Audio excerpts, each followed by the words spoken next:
La CEP m'a rendue angoissée. L'anxiété est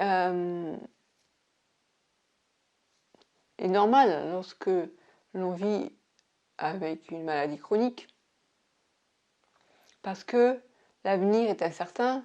C'est une maladie, quand on a une maladie chronique comme la sclérose en plaques qui est sournoise et imprévisible, et bref, eh bien on se dit, voilà, l'épée de Damoclès au-dessus de la tête, quand est-ce que je vais avoir la nouvelle poussée? Enfin, c'est même pas qu'on se pose la question, c'est qu'on dit qu'on sait qu'on va en avoir une si on est en phase remitante, et on a un peu la crainte, on sait qu'on va vivre avec ça.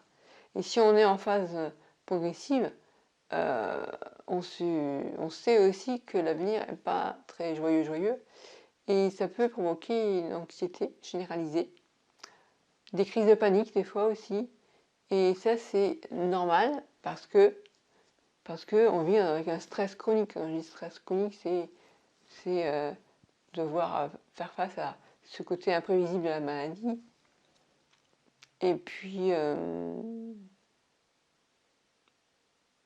je pense qu'à la fois, on voudrait savoir notre avenir et en même temps, pas envie, parce qu'on s'imagine bien que pour les gens qui sont en phase progressive, bah, c'est inéluctablement une aggravation, quoi, plus ou moins rapide.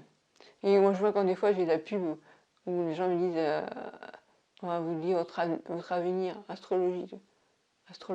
Ouais. Je dis surtout pas, surtout pas, surtout pas. Non, astrologie c'est autre chose. La voyante. Ouais, on va vous dire votre avenir. Non, je veux pas savoir. Non. Si, je sais. Je peux vous le dire tout de suite. Vous allez vouloir m'estorquer dans l'argent et pour une information dont je ne veux surtout pas avoir et en plus qui sera fausse, quoi. Bref. Donc, si vous êtes sujet à des attaques de panique, que vous voulez que je vous aide par rapport à comment sortir d'une crise d'angoisse, comment réduire son anxiété généralisée. Enfin, sachez que je suis une ancienne phobique sociale. J'ai été dépressive pendant 5 ans et phobique sociale pendant 5 ans. À l'époque où j'avais vécu une poussée de sclérose en plaques, de troubles cognitifs, sans savoir que c'était ça que j'avais. Et je m'en suis sortie de cette phobie sociale. Et donc j'ai acquis une expérience à ce sujet. Et ça m'arrive encore des fois d'avoir des crises d'angoisse, avec crise de panique, attaque de panique ou crise d'angoisse, c'est pareil. Mais elle dure très peu de temps parce que j'arrive à la stopper finalement. Et le mieux, c'est de ne pas se battre contre une panique. Au contraire, c'est d'accueillir ce qui se passe en nous. C'est pas facile, hein. Mais si vous voulez que je vous parle plus de ça, eh bien, je ferai une vidéo exprès pour ça. Ça peut être intéressant. Après, donc, il y a une technique à faire au niveau respiratoire, donc respirer par le ventre. Au niveau cognitif, pour bien comprendre que au lieu de se monter la crise, on dit oh, qu'est-ce qui m'arrive, je vais mourir. Les sensations qu'on a, il faut savoir les décoder et se calmer et savoir que si on a un battement de cœur plus rapide, c'est pas qu'on est en train de faire la crise cardiaque.